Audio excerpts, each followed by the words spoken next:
어도비를 준비를 예. 했습니다. 저 사실 이거 딱 어도비 투자 의견 나온 거를 보고 나서 나 분명 이 기업 해본 적이 없는데 예. 되게 익숙해.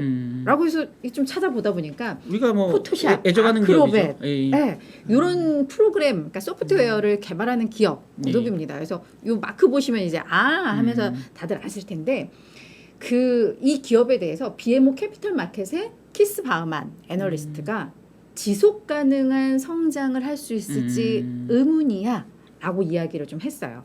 그러면서 시장 수익률을 기존에는 시장 수익률 3회 투자이겼는데 이거를 이제는 시장 수익률 정도로 좀 낮췄습니다. 그러니까 아직까지 뭐 매도 이런 건 아닌데 얘네의 주가 상승이 시장 수준에 이제 그칠 거야라고 했고요. 오른다는 기대는 당분간 하지 마. 뭐 이런 거네요. 맞아요.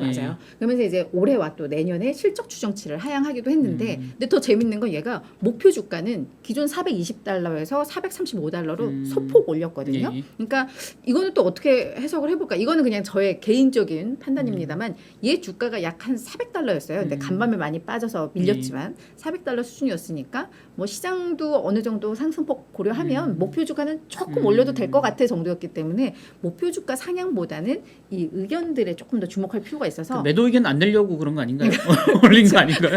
매도는 하지 말고 그냥 일단 시장 수익률 정도 기대하면서 가지고 있어 뭐 이런 정도의 의견일 것 같은데 그 내용을 좀 보니까요.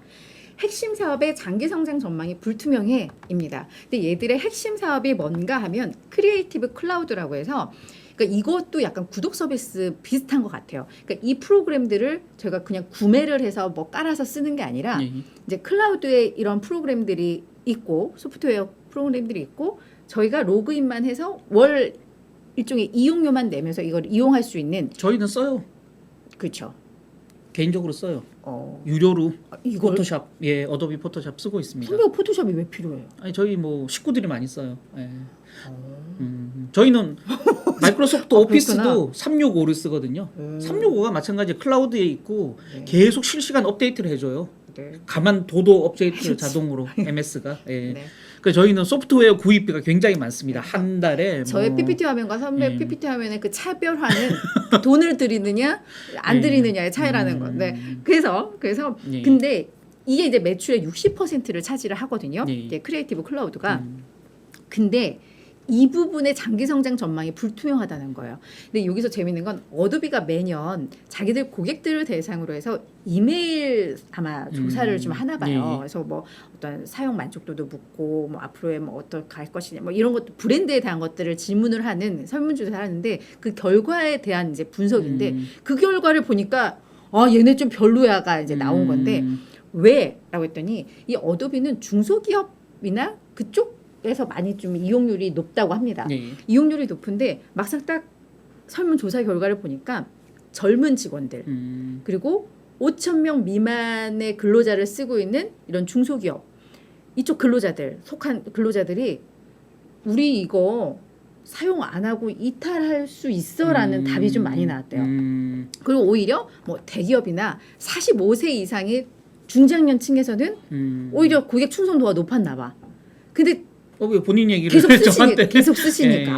근데 이제 젊은 층에서는 우리 저 젊은 층이잖아요. 우리 계속 쓰는 젊은 층. 어도비에서 이탈할 수 있어라는 의견이 많다 보니까 이 결과를 보면 얘네의 어떤 지속 가능한 성장에 대해서 의문이야라는 게 결국은 다였거든요. 그래서 어떻게 보면은 뭐 어떤 펀더멘털 분석도 아니고 그냥 그 설문조사 결과에 대해서 지속 가능성에 대해 그 답으로만 평가한 건데 그런데 그렇게 되면 아예 그런 의견을 뭐 하려고 해줘라고 하는데 이 어도비가 사실은 15일 날 실적 발표를 앞두고 있습니다. 근데 얘네가 2분기 실적은 괜찮았는데 2분기 실적을 발표를 하면서 3분기 실적의 3분기 실적 가이던스를 낮췄어요. 근데 얘네가 이제 와서 실적 발표를 하는데 얘네가 6월부터 8월이 3분기인데 얘는 3분기 실적 발표를 이제 15일 날 하는 거니까 좀 빨리 하는 편인데 그래서 이제 실적에 대한 우려가 있는 상황에서 이런 설문조사 결과도 나오니까 이제 이런 보고서가 좀 나온 게 아닌가라는 좀 생각이 좀 듭니다. 그래서 앞서서 미지오에서도 이 기업에 대한 보고서를 좀 냈었는데요. 오히려 여기에서 이제 약간 뭐 펀더멘털 분석이나 이런 게 좀 들어가서 이것도 같이 좀 말씀을 드리자면 얘네도 이제 미지오에서도 투자 의견을 매수해서 중립으로 낮추고 목표 주가도 480달러에서 440달러로 낮췄거든요. 근데 그 이유는 어려운 사업 환경이 이제 지속될 수 있다라는 겁니다. 그러면 이 어려운 사업 환경이 뭐야? 달러 강세.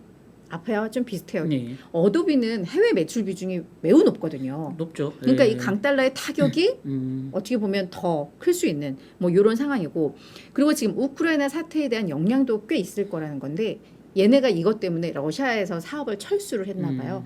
그래서 이제 이 부분에서 타격이 이번 3분기 실적에서 영향을 좀 받을 수 있다라는 좀 분석이었습니다. 자, 그러면 뭔가 지금 어도비에 대해서 월가의 의견들이 조금 부정적인 느낌인데 그 내용을 좀 볼게요. 보면 일단 투자 의견을 제시하고 있는 사람들이 약 30명 정도가 되는데요. 이들의 이제 평균 목표 주가, 그러니까 일단 의견 자체는 뭐 나쁘지는 않네요, 그죠? 근데 이제 목표 주가가 460달러. 그래서 현재 주가 대비해서는 약 25% 정도의 상승 여력이 있는데, 이게 사실은 오늘 주가가 7% 급락을 하면서 상승 여력이 높아진 거예요. 높아진 거긴 한데, 예. 그래서 지금 어도비는 어떤 지속 가능한 성장을 위해서는 젊은 세대들이 많이 활용을 해야 되는데 젊은 세대가 외면을 하고 있다라는 점, 이건 하나의 좀 큰 악재로도 볼 수가 있겠고요. 이제 강달러, 그리고 뭐 지금 우크라이나 사태가 빨리 진정이 돼야만 이제 어도비의 주가가 좀 의미 있는 반등을 나타낼 수 있을 것 같다. 뭐 이런 투자 의견이 있다라고 해서 좀 정리를 해드렸습니다. 뭐 좋지 않네요. 네, 올 들어서도 약 35% 하락을 했는데 지금은 그냥 약간 뭐 중립 수준의 그런 느낌이 좀 강한 것 같아요. 근데 투자 의견 자체로만 보면 여전히 매수 의견이 많지만 그런 지금 해결해야 될 문제점들이 있다라는 거 정리를 해드리겠습니다. 젊은 저희